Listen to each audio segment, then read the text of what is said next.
When I woke up, the glaring white light forced me to squint my eyes, and the beeping sound in my ear seemed to remind me that this was not my familiar home. I tried to pull off the mask, but failed due to the restraints on my hands. I struggled to remember, but my mind was a complete blank. It wasn't until my parents burst in that I realized the reason for my unconsciousness: those mysterious bruises on my body. Chapter 15. The world slowly came into focus as I struggled to open my eyes. A harsh, sterile light assaulted my vision, forcing me to squeeze them shut again. To my right, an incessant beeping pierced the air, reminiscent of an alarm clock demanding attention. Instinctively, I attempted to silence it, but a sharp tug at the back of my hand halted my movement.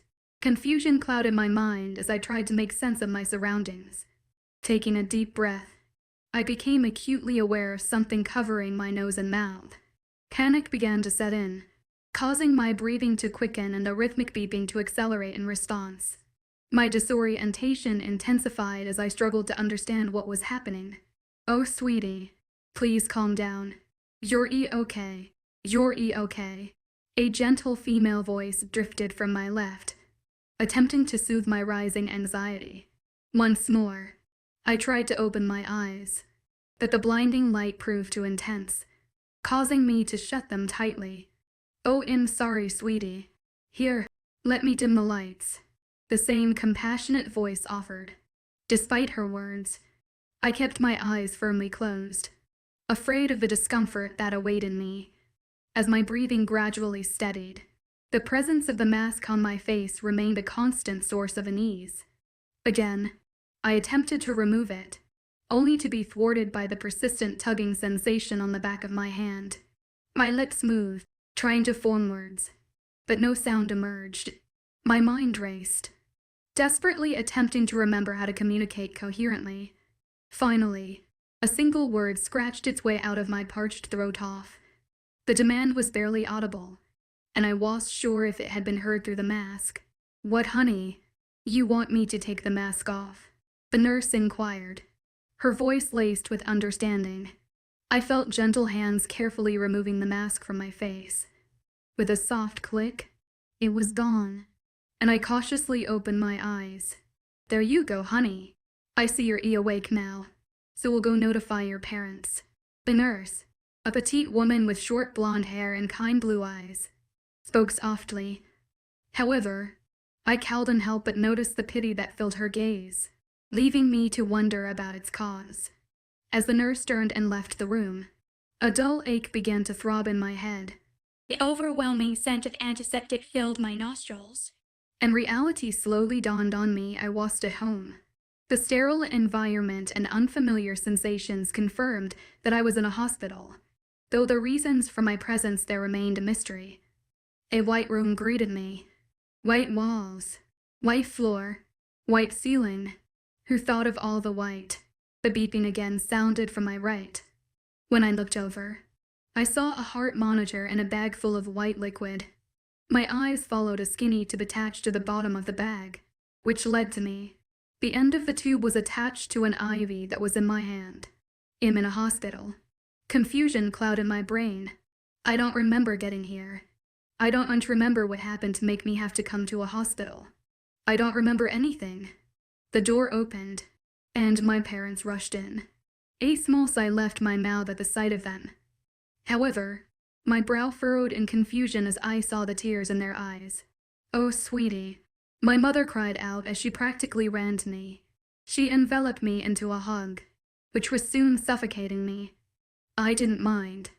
It felt nice. As soon as my mom let go of me, my dad's arms replaced hers. "We were so scared," he said as he hugged me. "What happened?" My muffled question came from my dad's shoulders. He let go of me and gave me a confused look.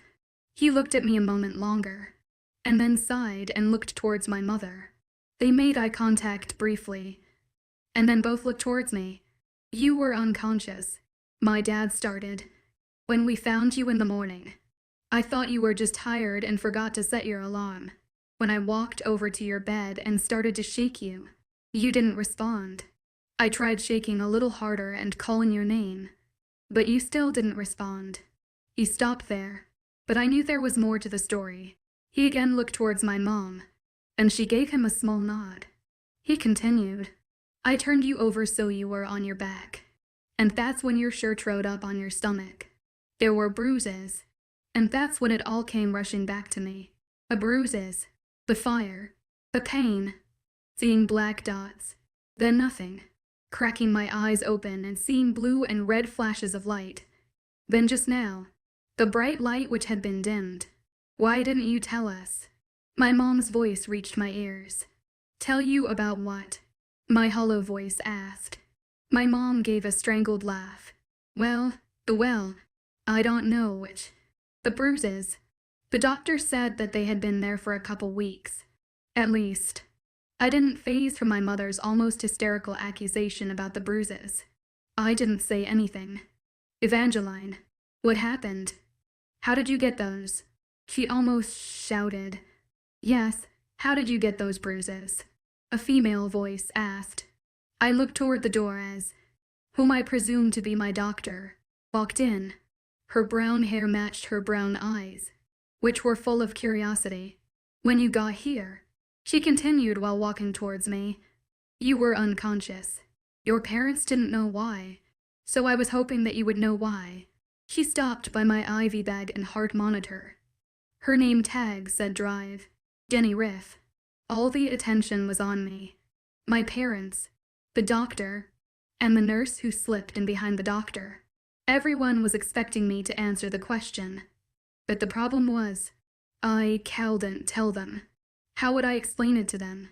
Sensing my quietness, Drive Riff continued. We quickly got you on an IV once you were in here. We didn't know the source of your unconsciousness, and we needed to know why to see how we could help you. I think I knew where this was going. We had to take off your clothes to see if there was any physical damage. That can be very dangerous, you know. However, we got the answer when we took off your shirt. She stopped there. I refused to make eye contact with anyone, so I settled on looking at the IV in my hand. The question was on everyone's face. Where did the bruises come from? My mom, Dad, Drive, Riff, and even the nurse had the same look of concern and confusion on their face.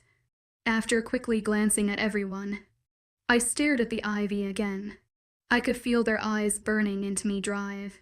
Riff continued. We found the bruises. She stated the obvious, and we immediately tried to find where they're coming from. We looked for physical violence, but there was none except for the bruises. Then we took an X-ray to see if the damage was internal. She stopped again. I had a feeling that whenever she stopped, the news just got worse and worse and worse. I wonder how bad it can actually get. There was also some internal bruising. Not too bad, I don't think. Not enough to be seriously harmful, but enough to ask why Drive. Riff stopped again. She was starting to get on my nerves. I wanted to tell her to just spit it out. I opened my mouth to voice my thoughts, but the door to the room opened and my thoughts took a different route. Josh looked frantic. His hair was all messed up and he almost had a crazed look in his eye. He then looked at me, and seeing that I was okay, he sighed. He looked relieved. Evie, you're okay. Josh's voice was filled with relief. Who are you and what are you doing here? My mom asked. Shit, but what was he doing here? I heard she was in the hospital and I came right away. Josh explained to my mom. His voice took on a respective quality. Mom still looked confused. But who are you? And how do you know Evie? A stubborn look crossed his face. My name is Josh, and I'm Evie's friend from school. A knowing look crossed my mom's face as she turned back to face me. She raised her eyebrows in question. Date Josh, she mouthed. I nodded my head quickly, hoping that no one caught on to our little conversation. Josh, what are you doing here? Drive Riff asked. My head snapped to the doctor. How did she know Josh? Oh, hi Drive. I am here because I heard about what happened to Evie and I needed to make sure that she was okay. Josh sounded very professional when he answered. However, his answer did nothing to my question about how they knew each other. Of course, Drive, Riff mumbled. My confusion grew when she answered. However, she continued, "Why don't we give Josh and Evie a moment alone?" My mouth fell open. "Give us a moment." Riff started walking towards the door. She reached my parents, who also had their mouths open in shock, and started ushering them to the door. "No, I'm not leaving my daughter in here with him. I don't even know who he is. I want answers." My mom almost shouted as the doctor continued to try and usher them out the door. "I promise you answers. I need to tell you outside of this room." "Though Riff said quietly, as if she was telling my parents a secret. Both my mom and dad looked like they wanted. However, the doctor must have said something, or mouthed something, to them that I couldn't hear. My parents looked to me and sighed. They followed the doctor out of the room, leaving myself and Josh in the room. I waited for him to start talking. I, sure as hell, wouldn't talk first. Josh walked to my bed and sat on the edge of it. Concern poured from the expression on his face and body language. "How are you feeling?" he asked. I snorted at his dumb question. Well, thanks for asking. I am feeling utterly fantastic considering I woke up in a hospital." Sarcasm dripped from my tone. Josh gave a half-hearted laugh. "Evie, please take this seriously." "I am taking this seriously. I woke up in a freaking hospital. Josh, and I don't know how I freaking got here." I shouted at him, my anger spurting. Josh grimaced and looked away from me. I stared him down as he looked at the wall. He bit his lip and looked like he wanted to say something. "Spit it out, Josh," I commanded.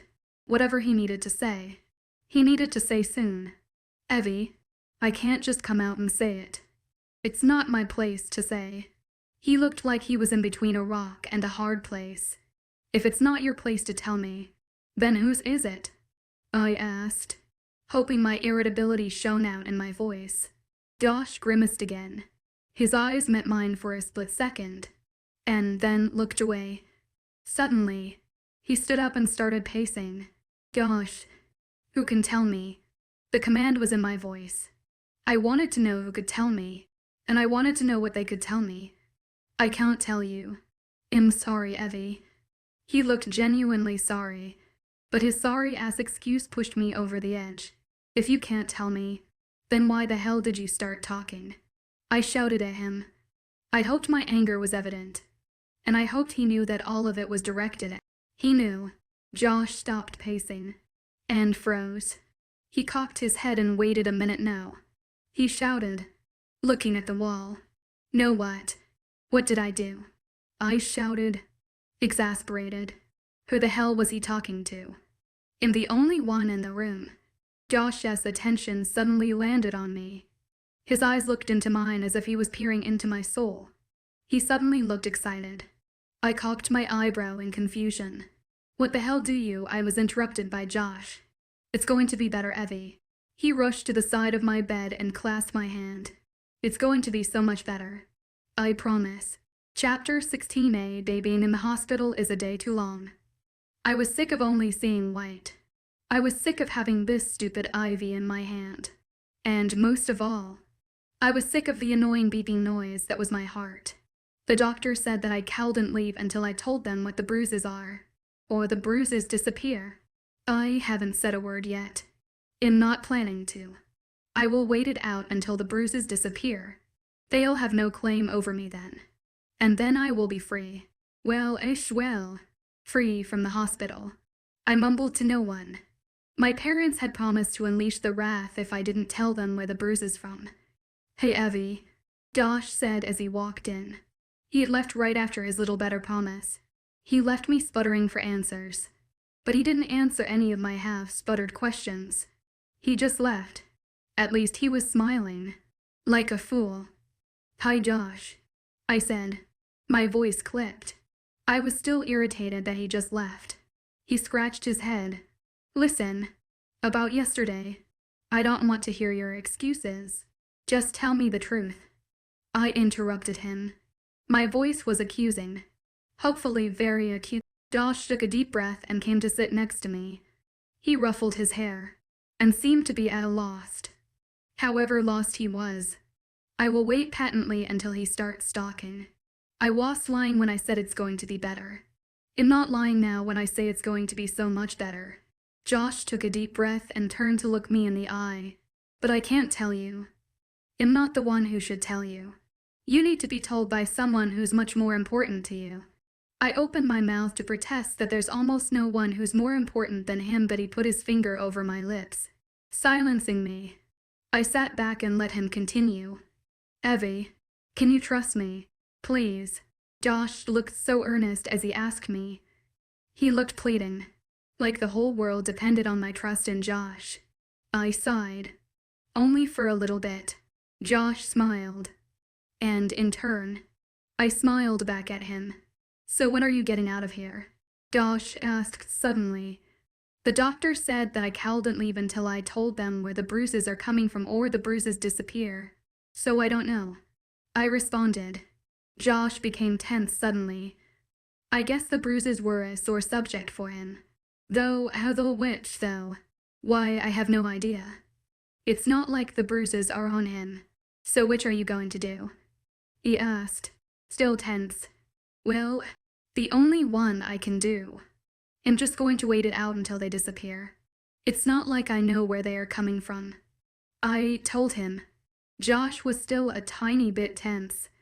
He winced at my last sentence. I sighed, knowing that he won't explain why he winces at the mention of my bruises. Oh, so bad news. Josh changed the subject. Math and science test coming up. It saw as my turn to wince. I hate test. Wait, not the worst part. He paused for dramatic effect and I groaned. They're on the same day. Josh, I'm supposed to be relaxing. How am I supposed to relax when you keep ruining my day with news about tests? I groaned again. He started laughing at my expense.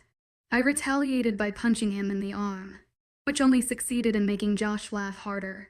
You punch like a girl, he said through his laughs. I am a girl. What's your excuse? I smirked. Josh just laughed down and a competitive gleam appeared in his eyes. You don't want to play with the big bad wolf, he said through a mocking smile. Josh knew I would take the bait. I don't think you would be a big bad wolf. I paused for dramatic effect, more like an adorable puppy. After a pause, Josh started to laugh again. I seemed to miss out on some hilarious joke, because Josh couldn't stop laughing. What's funny? I asked, playfully irritated. Nothing, just something really ironic. I didn't mean to say it, Josh said, still laughing. I took a moment while he was laughing to replay our conversation. The only thing that stuck out to me as being funny was the big bad wolf comment. I guess it could be funny, though I don't know why it would be ironic. Oh, maybe it was my adorable puppy comment. Maybe Josh has a dog and that's why it's ironic. Evie. I was snapped out of my thoughts at the sound of my mom's voice at the door. Kristen is on the phone. Oh, okay. This was going to be interesting to explain to Kristen. My mom came towards the bed and handed me the phone. But before I talked to her, I wanted a little privacy. Gosh, could I please talk to her alone? I hoped he understood that I was trying to be rude. Oh, yeah. Of course. I actually have something to take care of. So I will see you later. Josh responded as he walked to the door. I waved goodbye as I put the phone up to my ear. Hi, Chris. What's up? I hesitantly asked her. I knew she was going to explode as soon as she got the chance. Oh, I don't know. The response came through the phone. I almost flunked a test. I saw a movie or two. Oh, yeah. I found out my best friend is in the hospital. Kristen ended in a shout. I'm sorry. I started to apologize for not phoning her earlier, but was cut off by her explosion. How could you not phone me? Your mom had to tell me where you were in the end. I was trying to contact you. No answer to the text. Then I called and left voice messages, but you never contacted me back. Finally, your mom must have picked up your phone and told me that you were in a freaking hospital. I was silent during her mini rant. I knew she needed to get everything out in one go. I heard her take a deep breath. While I was silent. Evie, Kristen started again. What happened? Why are you in a hospital? It was my turn to take a deep breath.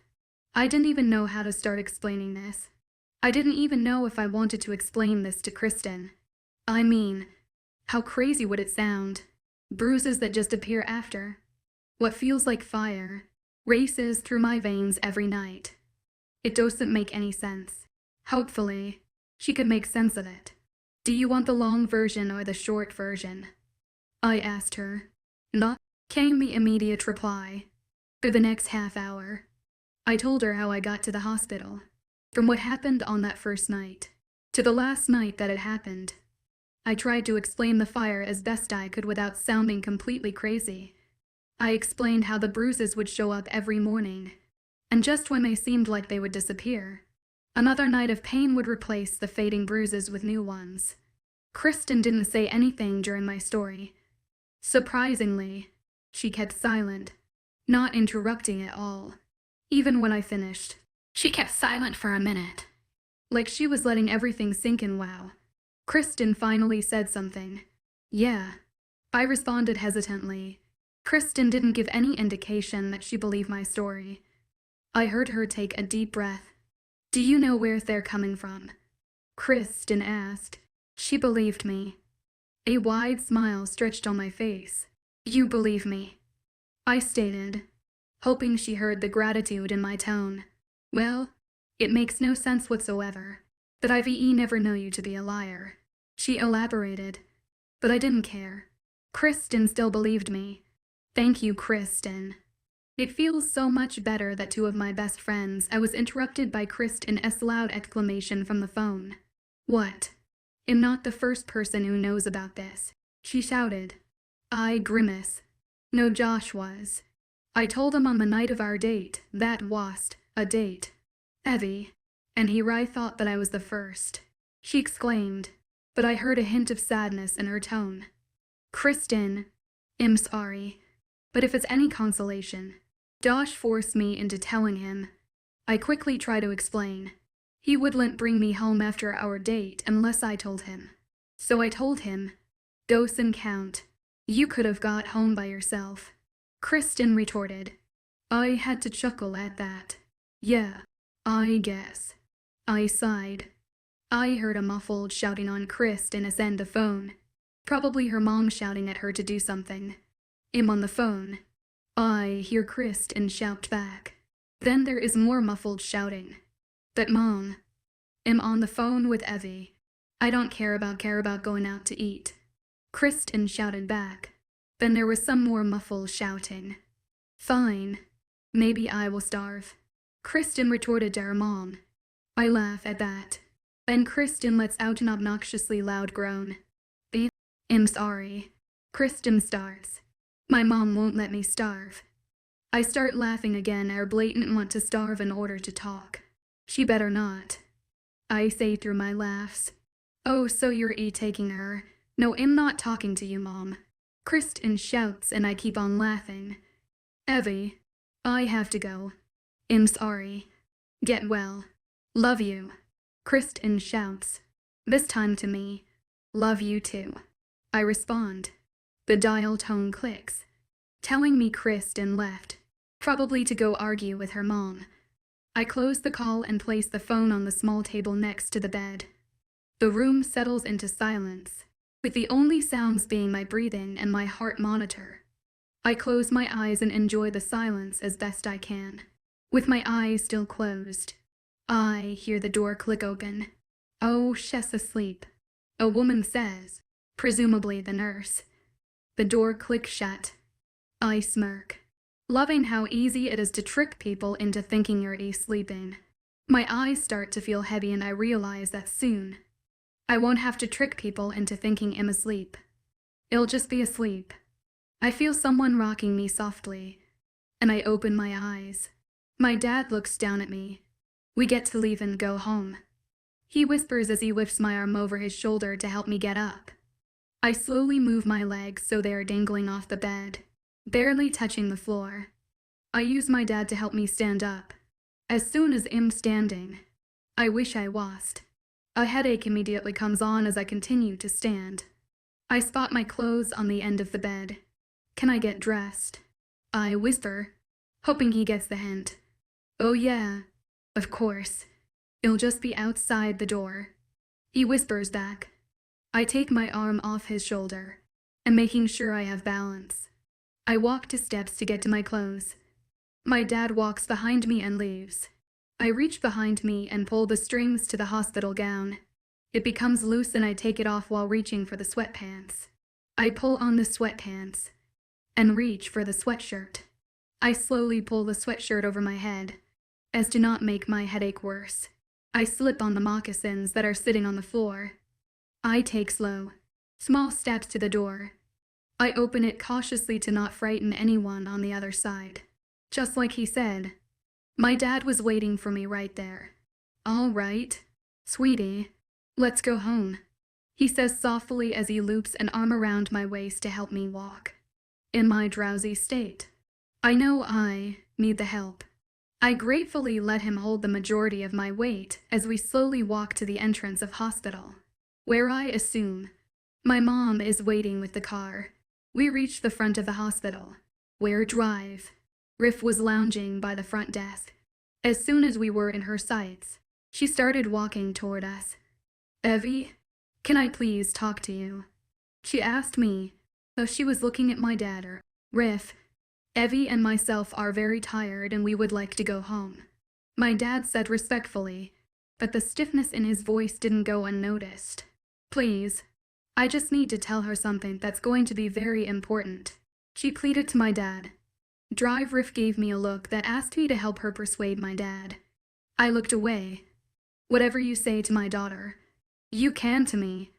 Please say it quickly, my dad said, no longer being as respectful as he was a minute before. I'm sorry, but I am going to have to enforce the patent confidentiality drive. Riff responded apologetically. My dad's expression immediately became hostile towards Riff, she in response, looked to me apologetically. Her eyes, however, pleaded me to reason with my dad. Dad, let me talk to her. It will only be I said quietly. My dad's gaze snapped to me, and I returned his hostile gaze with a tired one. His expression immediately changed to one that was more calm. I will only be over there, he said, pointing to the waiting area about 20 feet away. I nodded in response and he carefully unwrapped my arms and walked to sit in the nearest chair, which was still 20 feet away. I knew that no matter how hard he tried, he wouldn't be able to hear us. Thank you, Evie. Riff sighed. Just talk quick, I said rudely. Please, I amended after I realized how rude that demand had been. Riff's voice turned quiet. Evie, I know what those bruises are. I know where they come from, as does Josh, but I already talked to him and he told me not to tell you. So I won't. I couldn't believe what I was hearing. She was a doctor. For God's sake, isn't she required to tell me where my injury is from? I opened my mouth to protest, but was quickly cut off by Riff, Chevy, she pleaded in a whisper. I understand you want to know. Josh explained the situation and I understand both sides. Kind of. But you need to know that I am always here for you. I gave her a disbelieving look. I didn't know her. I only met her yesterday. Unless I was sleeping for longer than I thought. She sighed and seemed to know where my thoughts were. I know we just met, but please believe me. Here's my card. She discreetly hands me a business card. It has my cell number on it. I need you to promise me that if those bruises show up again, you will call me. Riff stared into my eyes, pleading me to promise. I don't even know you. And you won't tell me anything. I yell. Please, we don't have much time yet before your dad comes back over here. It's almost been a minute. Please, promise, Evie. She pleads. I wait a couple of seconds before responding. Okay, sure, I promise. I say quickly once I notice my dad looking at us and the clock. Thank you, Evie. I expect you to hold up to that promise, she says a little louder, sounding like a mother who is talking to a child. I don't respond and instead motion my dad back over to us. He quickly hops out of his chair and rushes over to us. My arm immediately goes around his waist and is around my shoulder. "Thank you, drive," I say, hoping to sound normal in front of my dad. "You're welcome, Evie. Just remember to contact me if you have any headaches. But otherwise, you are in the clear for school tomorrow," she says, catching on. I give an appropriate groan at the thought. Truthfully, I don't mind going back and getting back into the normal routine. I missed being normal. And school was normal. No matter how hellish it is. Dad started walking out of the hospital slowly, at a pace that was easy for me to walk at. We exited the hospital and Mom was right there with the car. Excited to go home, she asked as soon as I got into the back seat. "You have no idea." I mumble, already closing my eyes. Chapter 17. Getting up in the morning is hell. Especially when a headache immediately appears when the alarm clock goes off. Maybe school isn't as good as I thought it was in the hospital, but it's still better than the hospital. I press the snooze button, but instead of sleeping more, I get up and sit on the edge of my bed. If I don't get up now, I never will. With my eyes closed, I feel for the off button on the alarm clock and turn my alarm off. I open my eyes to morning darkness. I slowly stand, and once imbalanced, the headache slowly disappears. I walk out of my room into the bathroom. Once there, I splash warm water in my face to wake myself up. It works, but also manages to get water all over the bathroom floor. I sigh, grab a towel, and kneel down to wipe up the water. Once the water hazard is gone, I relieve myself, wash my hands, and brush my teeth. I look at my appearance in the mirror. I look like shit. I sigh at my appearance, hoping I can make it look like I was just at a hospital. I turn around and head back into my room. Going to my closet, I pull out a pair of dark wash jeans and a red sweater. I get dressed, brush my hair, and attempt to make my face more lively. Deciding to not go overboard, I only put on a little foundation under my eyes to make the circles there disappear. Turning around, I grabbed my phone of my nightstand and headed out of my room to the kitchen. Instead of hopping down the stairs like I normally do, I slowly walked down the stairs to the kitchen in search for food. Once in the kitchen, I walked to the cabinet which held the coffee mugs. Grabbing my purple mug, I walked to the coffee pot. I poured the coffee until it was 2 inches from the top. I went to the fridge and grabbed the coffee mate French vanilla. I poured the French vanilla in my mug until it was almost overflowing. Stirring it with a spoon, the black coffee turned into a creamy-colored heaven. Hearing commotion coming from the stairs, I knew my parents were coming to the kitchen. A couple of seconds later they entered. "Who made the coffee?" I asked them. "I did," my dad responded. "About half an hour ago." "Well, oh hell, thanks. It's exactly what I need," I responded gratefully. "No problem, sweetie," my dad says as he comes over to me and kisses my forehead. "How do you feel?" I groan, knowing that this question was coming. "I'm fine, Dad." I turn away from him, with coffee mug in hand, and walk to my backpack which is on the floor near the door to the garage. "Are you ready to leave?" "Mom," I ask her as I lift my backpack on my shoulders. "Oh wait, I made you lunch. It's in the fridge," my mom exclaims while walking to the fridge. She pulls out a lunchbox and tosses it to me. I groan again at their parenting. "I don't need you to make my lunches."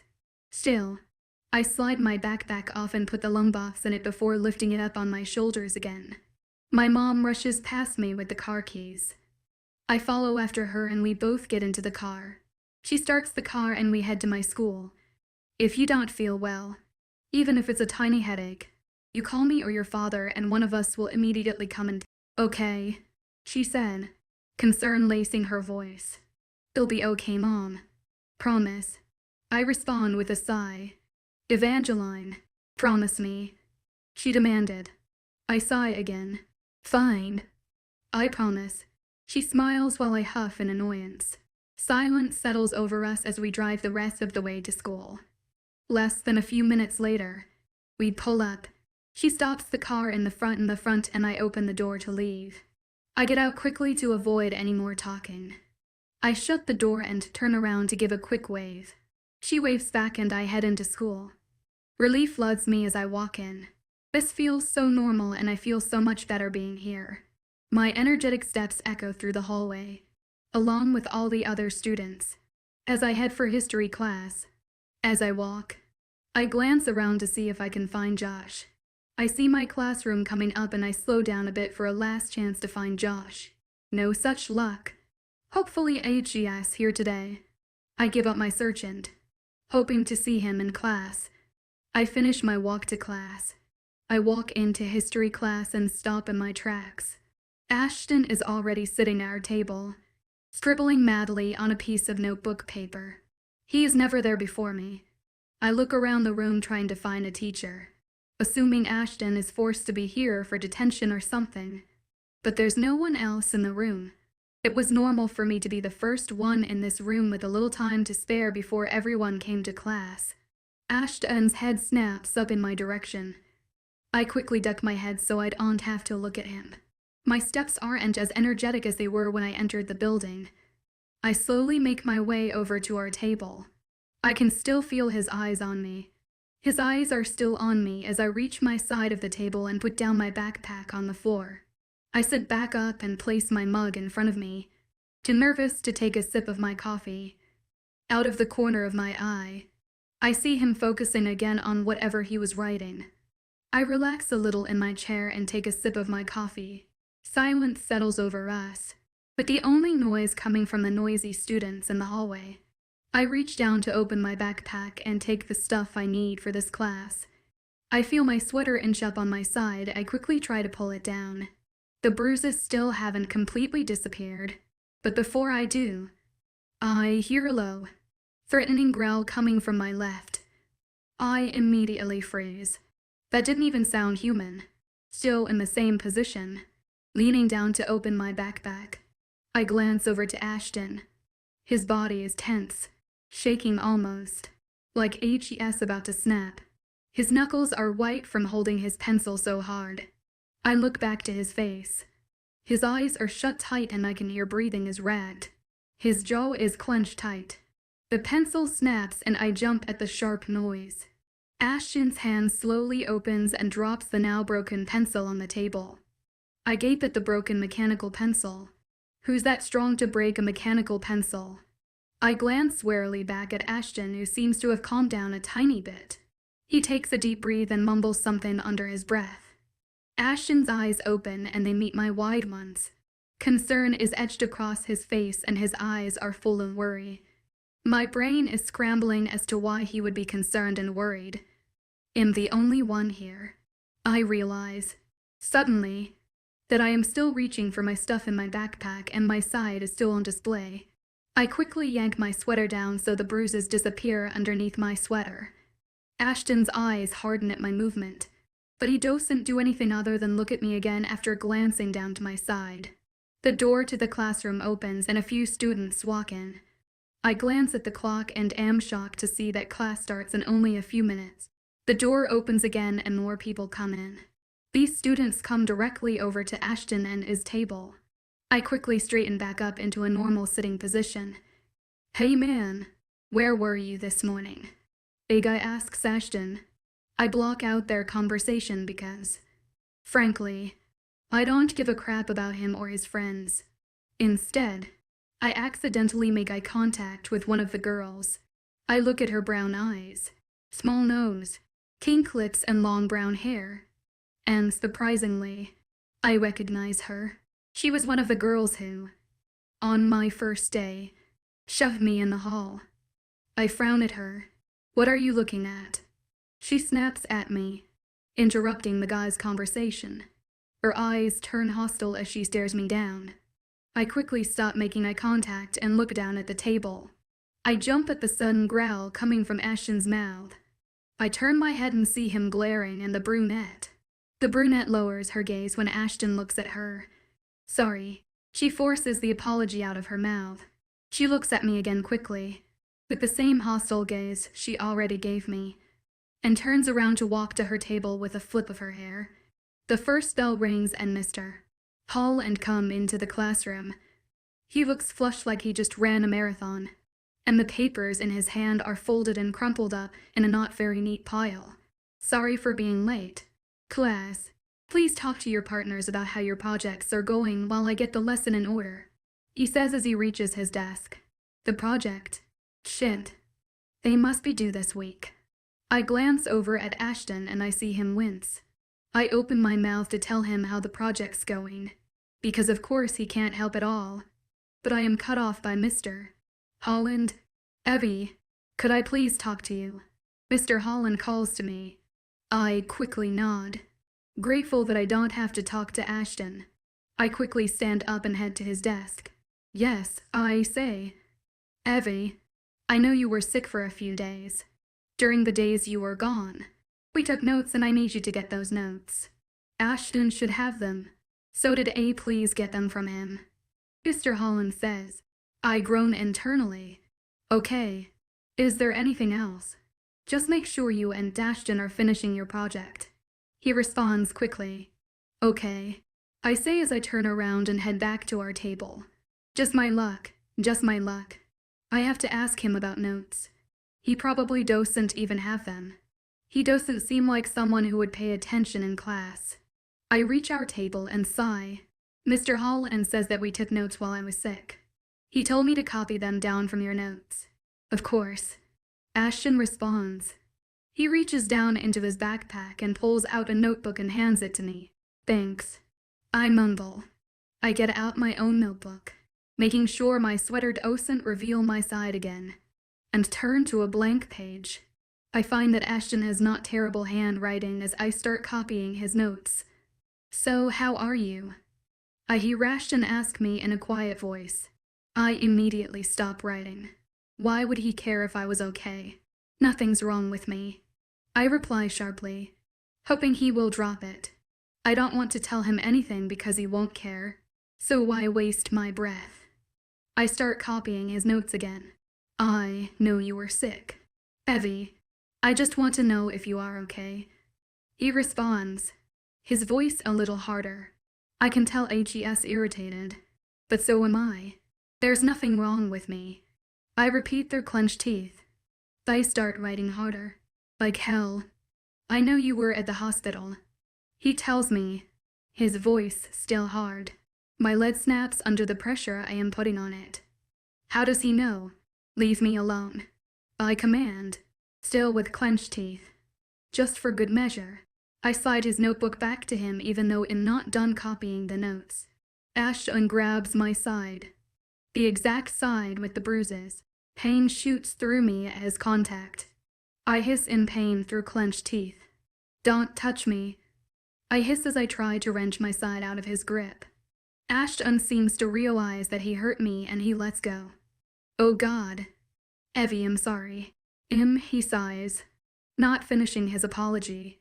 I don't care. I don't want his apology. He can shove it up his ass for all I care.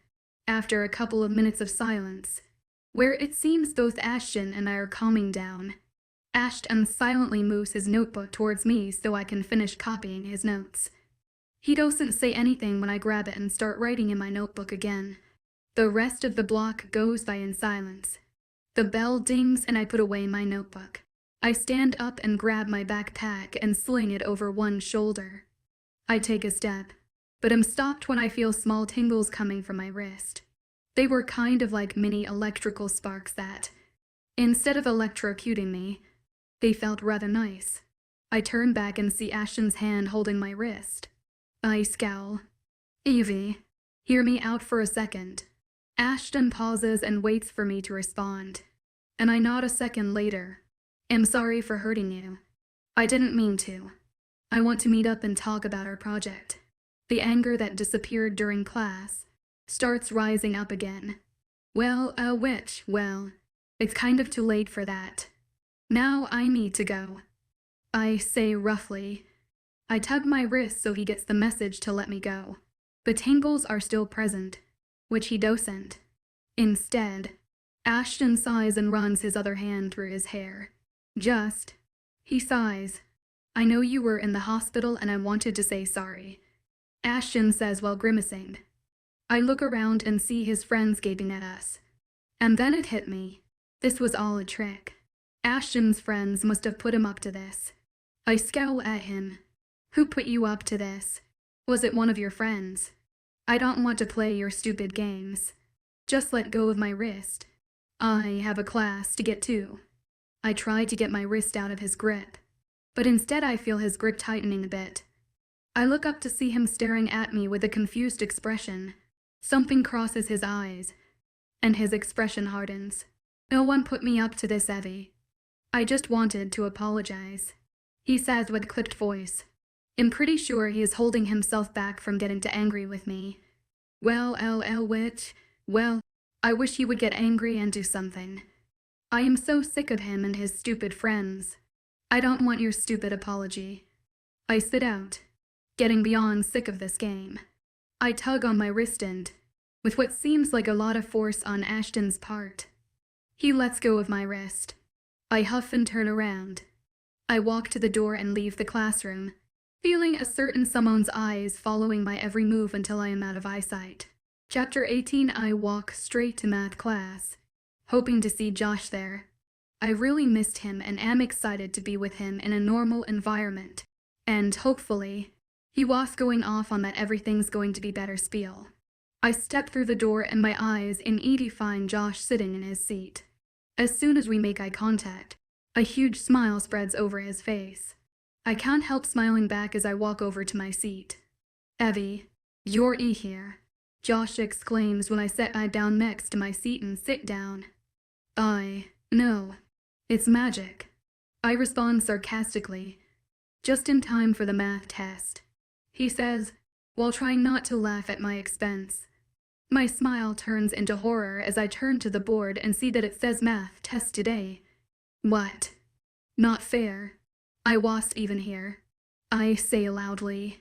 Well, I suggest you go talk to her, Josh says while pointing to the door.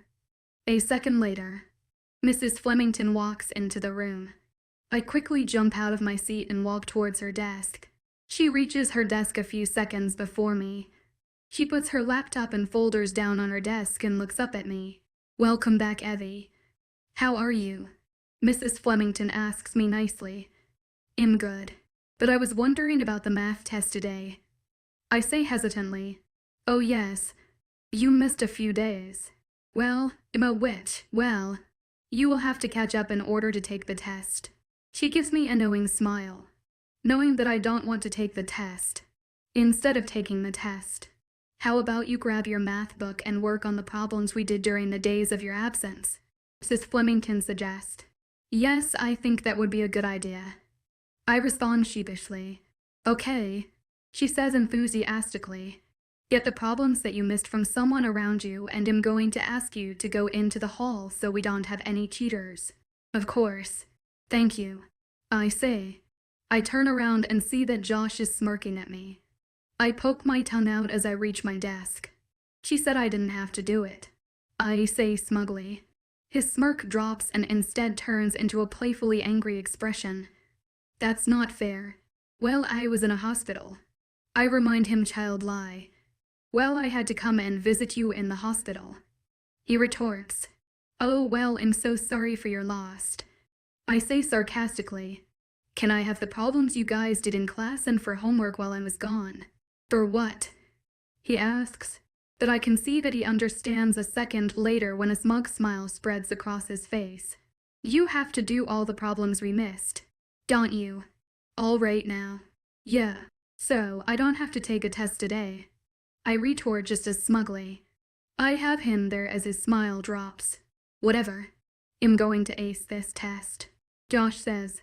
Problems, please, I respond, still smug because I know I won. Josh digs into his backpack and pulls out a folder. He then pulls out a bunch of papers from inside the folder and hands them to me. Josh looks at me expectantly. What? I ask, glancing at the papers. Josh smirks. Your problems. Well, Math problems, that is. Wow, you're organized. I say sarcastically. Nevertheless, I take the papers and start writing down the problems that I have to do. A minute into my math problem writing, Mrs. Flemington starts talking. All right, you know what today is class. Please put everything away and get out your calculators and pencils. Evie, please go into the hall. I nod at her. Grab the papers with all the problems written down. Grab my math textbook and stand up and walk to the door. One sim at the door. I turn around and mouth good luck to Josh. He smiles in return.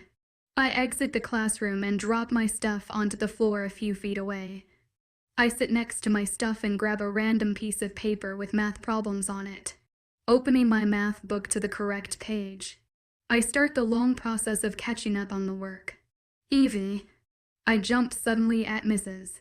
Flemington's voice. Class is almost over and everyone has finished their test. You can come back in. Okay, they'll be right in.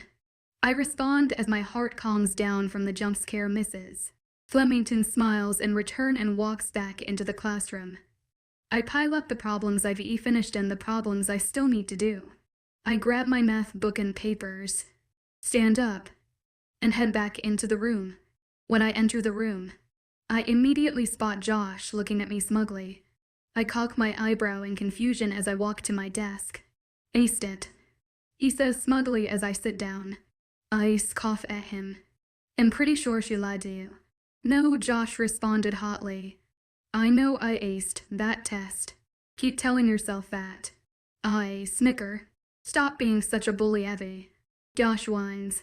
Stop being such a baby. I mimic him. Shut up. He mumbles and I laugh at him. The bell rings and I finish putting my stuff in my backpack. I see Josh stand up with his backpack and start walking towards the door. Of course he wouldn't wait for me. I pick up my backpack and follow him out the door. Josh is there leaning against the wall right outside the classroom. I grin at him. I thought you were going to ditch me. Me ditch you? How could you suggest such a thing? Josh says sarcastically with mock hurt. You're so full of crap. I say smiling. Josh coughs at me but doesn't respond. We reach my communications class and stop. I look at Josh. It's nice to see you back, Evie. He says, it's nice to be back. I respond, see you in science. See you. Josh responds as he starts walking to his next class. I enter the classroom and immediately hear my name being squealed. Evie. Catherine squeals as she rushes over to me. She tackles me into a hug and I try to control my face from turning red from embarrassment. Catherine. I say breath I-ly as she squeezes me so hard I almost can't breathe. Where have you been? Catherine asks as she lets go of me. I wince. I was hoping that she wouldn't ask me that. Catherine seemed to sense my hesitation and dropped the subject. Anyway, you missed a ton. Kind of. We finished the movie and took a few quizzes on Romeo and Juliet. And we read some more. Catherine rambles about what they did while I was gone. As she is talking, we both head toward our seats. Well, that sounds like fun. I say dully as I sit down. Catherine follows my lead and sits down at her desk next to mine. Yet tons of fun. Catherine responds sarcastically. I laugh at her sarcastic tone, but am interrupted by Mr. Johnston. Evie, it's good to see you back. How are you? He called from the front of the room. I'm good, Mr. Johnston. I respond smiling. That's good. Could you come see me when there is free work time today? He asks. I can guess that he wants to see me to tell me what I need to catch up on. Sure. I respond, Mr. Johnston smiles, but turns his head to a student who is probably asking for help. I turn my head to Catherine, who is looking at me. What? I ask her, suspicious of why she was looking at me. Will you tell me why you were gone? She asks quietly. I hesitate to respond. I want to tell her, but that could be too many people who know. I don't want my private life to be known by everyone. I could tell her half of the truth. That I was sick, but not that I was at the hospital. I was sick. Really? Really sick. I say quietly. Well, oh, that's not terrible. She says in the same quiet tone as me. It was bad enough that I had to stay home for a few days. I respond, still almost whispering. Well, which? Well. Catherine says louder. I guess we will have to make up for that time. An understanding smile crosses Catherine's face and I smile back at her. All right, class. The bell has rung. Time for Romeo and Juliet. Mr. Johnston starts class. Strange. I didn't hear the bell. Probably too busy talking to Catherine and Mr. Johnston starts class by going over what we have just read. I pay attention, hoping that I won't have too much stuff to catch up on. Today, I want you to work in a small group and we are going to reenact what we have just read. Mr. Johnston is interrupted by cheers coming from multiple people, including Catherine. I thought you guys would like that. We will perform these in 2 days. So make sure you and your group are ready. Get to it, Mr. Johnston finishes explaining. Not even a second after he finishes talking, the class erupts into small conversations. Evie, you're with me, Catherine says immediately. Do I have a choice? I ask. Though even if I did have a choice, I would still choose to be in her group now. I chuckle at Catherine's bluntness. All right. I'll be right with you. I just have to go to talk to Mr. Johnston. I stand up and walk to Mr. Johnston's desk. You wanted to talk to me. I say. He shows your day back? He asks, catching me off guard. I thought he would go immediately to the stuff that I needed to catch up on. It's good to be back. I respond truthfully. That's good. Now I know you probably already got this conversation, but we need to talk about what you missed while you were gone. Mr. Johnston chuckles at my facial expression, which probably turned into some type of scowl. Knew this was coming. I mumble. Mr. Johnston chuckles again. It's not fun, but luckily in this class you didn't miss much. I sigh in relief. Let's see, Mr. Johnston says. You missed the ending of the movie. You can borrow it if you want to see the rest of it, but otherwise you should be fine. We took a quiz on what we have read so far. You will need to take that. Other than that, I don't think there is anything else. There was no homework due to the movie and the quiz, so you're off the hook there. I smile. It's okay. I'd already seen the movie. I can come in early tomorrow and take the quiz. That will work for me, but I thought you would have wanted to study a bit more for it, Mr. Johnston responds. I'll go over everything tonight and be ready by tomorrow. I've read Romeo and Juliet before anyway. I remember quite a lot. I assure him. All right. Tomorrow morning it is. Thank you, Evie, Mr. Johnston says. I smile in return and head back to my desk. Already, I see Catherine talking to other people who are probably in our group. I get to my desk and sit down. Catherine is in the middle of giving people roles. I'm pretty sure she appointed herself group leader. Not that anyone seemed to mind. Catherine makes a great leader. Evie, finally you've returned. We are discussing characters and who's playing who. Catherine gave me a quick explanation of what I had missed. Looking around at the people who are apparently in our group, there are 5 of us. Catherine and I. Grant, who I recognized from being in a group with him on one of my first days, and HES, also Catherine's friend. Then 1 other girl and 1 other guy. I looked at them through the corner of my eye. They both looked familiar. I think they each are in one of my other classes, but I don't know which one. Oh, my thoughts were cut off by Catherine's exclamation. How stupid am I? Don't answer that. Anyway, Evie, this is Henry and Delilah. Henry and Delilah. This is Evie. Hi, I say shyly. They both give me a huge smile which immediately settles my nerves. Hey Evie, I love your hair. Is it dyed? Delilah asks me, looking fascinated. I laugh. No, it's natural. Wow, it's so pretty. Delilah exclaims. Thanks. I respond, feeling more shy now than I was before I met her. All right. Now that we've all met each other, let's get to work. Catherine says immediately. I chuckle at her excitement. We are doing the scene where Romeo goes to the masquerade ball and sees Juliet for the first time. I want to be Juliet.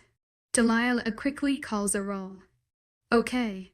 If everyone is okay with that. Catherine pauses and we all nod. Delilah is Juliet. We need a Romeo, a Mercutio, a Tybalt, and a Benvolio. Sorry, Evie. You and I got to be guys.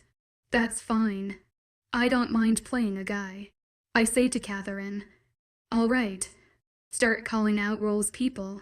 Catherine says to the group. I would prefer either Grant or Henry to play Romeo. Catherine looks pointedly at Grant and Henry. There's no kissing in this scene. Henry asks. No, but there is dancing, which will be in our scene. Catherine responds. As long as there's no kissing, it'll be Romeo. Henry says. Perfect. Grant, who do you want to be? Catherine asks Grant. It'll be Tybalt.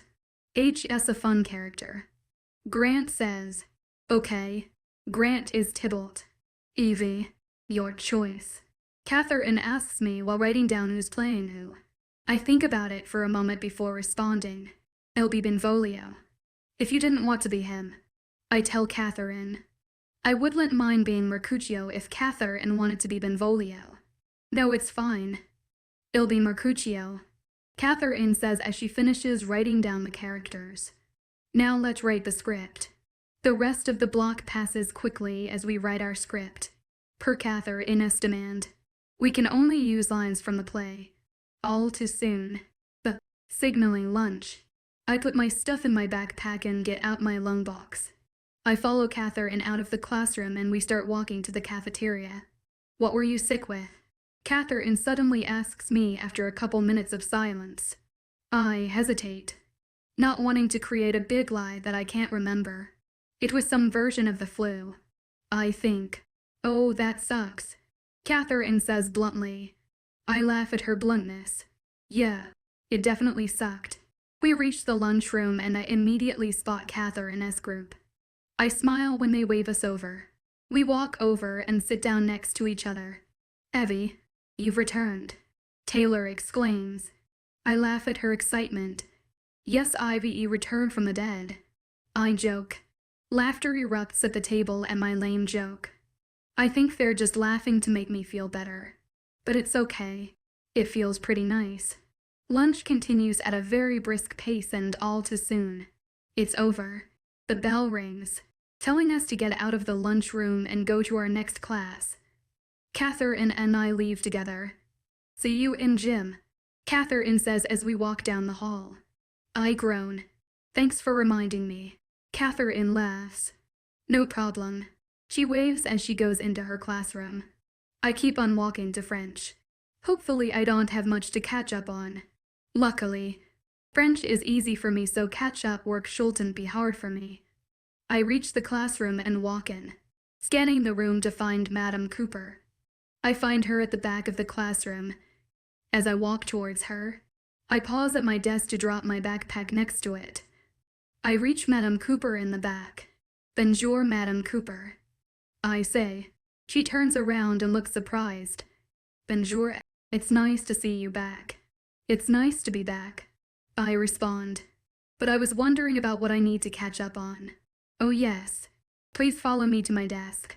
Madame Cooper says as she starts walking to her desk. I do as she says and follow her to her desk. Well, let's see. Madame Cooper starts.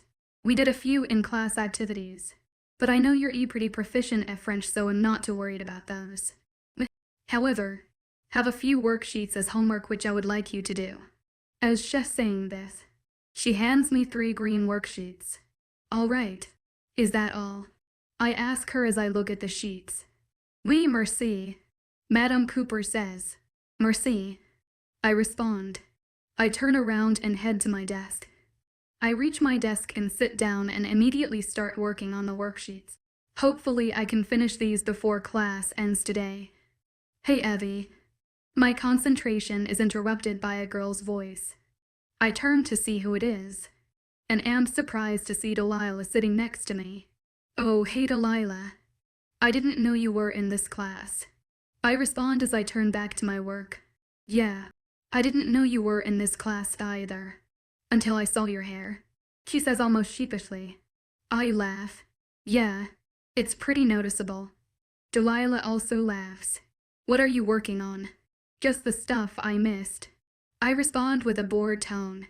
That sucks, she say, and I in agreement. Delilah's voice turns into a whisper. But if you want some help, I finished those worksheets. I smile at her offer and also respond in a whisper. Thanks, but I think I got it. Bonjour, class. Madam Cooper interrupts our conversation and starts class. Instead of listening, I decide to continue my work. By the end of French class, I caught up with all I missed and even finished tonight's homework. I pack up my backpack a minute before the bell rings. Delilah and I had been talking all class and I found out she's actually pretty awesome. The bell rings and we walk out of class together. Where are you headed to? Delilah asks me as we walk down the hallway. Science. How about you? I ask her. Math. It's going to suck. I have a test today. Delilah responds with a groan. Ouch. I respond. Tell me about it. This is my classroom. See you. Delilah says as she stops at a classroom doorway. Good luck. I respond with a wave as I keep on walking. Delilah waves back as she walks into the classroom. I walk to science and I feel my excitement rise at the prospect of seeing Josh again. I walk into science and see Josh is already at our science table. He smiles at me when I reach our table. I smile back at him as I put my backpack down. Be right back, I say quickly. I turn around before he can respond and head to Mr. Call's desk. Mr. Call, I say as I reach his desk. I was wondering about the homework and class work I missed. Evie, welcome back. How are you? Mr. Call asks me, completely ignoring what I said. I'm good, I say, trying to keep the irritation out of my voice. Yes. Anyway, we took some notes that you can get from your lab partners. We also did a couple of labs which you can also get from your lab partners. Mr. Call finally gives me the response that I want. Thank you, I respond. I turn around and walk back to my lab table. Josh, I need your notes again, I tell him as I sit down. Again, Josh says, exasperated. Why can't you do anything yourself? Josh smiles and I know he doesn't really mean it. Whatever, Josh. Can I just see the notes and labs I missed? I playfully glare at him. Josh laughs at me. You look so cute when you glare. He mimics my glare as he hands over the papers. Shut up, Josh, I respond hotly. I try to hide my smile at Josh's face, which is still mimicking my glare. Taking the papers from him, I get out a pencil and start copying his work. Josh catches my hidden smile and he starts laughing at me. I ignore him as I continue to copy his work. I ignore him for the rest of the hour. Not that we could talk anyway. We had a test today, one which I was forced to take. But it was easy. At the end of the block, I hand Josh back his work and put my stuff away. My happy mood decreases once I realize that I have gym next. I groan out loud. What's up? Josh must have heard my groan. Gym, I moan. Josh looks thoughtful for a second. Why don't you ask Mr. Guy if you could sit out? That's such a great idea, I exclaim. Of course it is. It was my idea, Josh says cockily. I scoff at his cockiness and wisely choose not to respond. We leave silence and silence settles over us as Josh walks me to gym class. I think we both just don't know what to say, but I know I don't want to be the one to start the conversation. Neither does Josh, I presume. We reach the gym a minute later. Bye, Evie, Josh says with a wave as he turns around to head to his class. See you, I wave back as I turn around. I walk into the dreaded gym class and see that I am one of the first to get here. I notice that Mr. Guy is standing off the side, looking around the gym. His eyes land on me and I start walking over to him. Afternoon, I start. I want to try and convince him that I shouldn't do gym today. However, I don't think that will happen. He is super into his job. Evie, how are you? He asks me, catching me by surprise. I'm better. I say, not really sure if I should say something else. That's good. He says absently but quickly snaps to attention. However, I got a call from your parents. I groan, interrupting whatever he was saying. Of course my parents called. Why did I expect them not to, mister? Guy gives a short chuckle. Well, they said for you to take it easy for the next few days. We are starting the soccer unit today, and that will go on for about a week. At your parents' persistence, you will be sitting out today and possibly tomorrow, unless you feel up to it. I grin. Thanks, mister. Guy, I turn around and head to the locker room to drop off my stuff. You still have to get changed in order to get your points for today. He calls after me. I groan again. That doesn't make any sense. I turn around and see that HES already talking to another student. An exasperated sigh comes out of my mouth as I reach the locker room. I enter the locker room and immediately hear Catherine. I smile as I follow her voice. Evie, what's up? It's been like 2 hours since we've seen each other, she says sarcastically. I laugh at her while she whirls her hair on one finger and just out her hips. I copy her actions. No right. I say, eliminating the word right. She laughs at me and turns around to finish changing. So, do you know what we will be doing today? Yeah. Mr. Guy said we will be starting soccer today. I respond as I put my stuff down and open my locker to change into my gym clothes. Yes. I love soccer. I hope we're on the same team. Catherine says excitedly. I'm not playing today. Remember, I just returned from being sick. I remind her, trying not to sound smug. Evie, she whines. Why do you have to ruin everything? Me rue everything. You're right. I scoff at her whining. I finish changing into my stupid gym clothes while Catherine talks to another girl. If you're sitting out, why the hell are you changing? Catherine suddenly asks me. I frown, mister. Guy said I have to. Catherine starts laughing. That's what you get for sitting out. Whatever. You're just jealous. I respond with mock anger. Catherine's laughing stops and she playfully glares at me. Well, I like soccer, she finally says, sounding smug. I laugh at her attempted retort. Catherine smiles back a second later. She holds out her arm to me and I wrap my arm around hers. We walk arm in arm out of the locker room and into the gym. We head toward the middle of the gym where students were already there. We sit down around the outskirts of the students. Today, mister, Guy shouts out a minute later. We are starting our soccer unit. He is interrupted by a few cheers and a few groans. We are starting today with teams. 2 of your fellow students will be team captains and will pick their teams, mister. Guy pauses and lets that sink in. All right. Team captains, mister. Guy shouts continues. Ashton and Elijah. I know you guys will make it competitive. Ashton and that guy that came to our table this morning. Elijah. Both get up laughing. I know they must be pretty good friends. They stand next to Mr. Guy, who holds out a coin. Call it Ashton, he says while flicking the coin upward. Tails. Ashton responds quickly. The coin lands. Tails it is. You pick first, Ashton, mister. Guy says as he picks up the coin and walks to the side. Ashton's eyes start scanning the students. I roll my eyes and look at Catherine. She rolls her eyes back at me. We both know we'll be some of the last students sticked. Well, shall be. I'll be sitting out. Evie. I hear my name and my head snaps to the speaker. Ashton. His blue eyes are trained on me. My mouth opens a little in shock. I stare at him bewildered. Why the hell would he pick me? Unless it's some type of trick. Before I can say anything, mister, Guy steps in. Sorry, Ashton. That one's out for today. She has a note. Please pick someone else, he says. I mentally thank Mr. Guy for responding. I nod to Ashton to tell him that I am sitting out. Ashton's hopeful expression drops and I look back towards Catherine. What the hell was that? She whispers to me. I have no clue. I respond.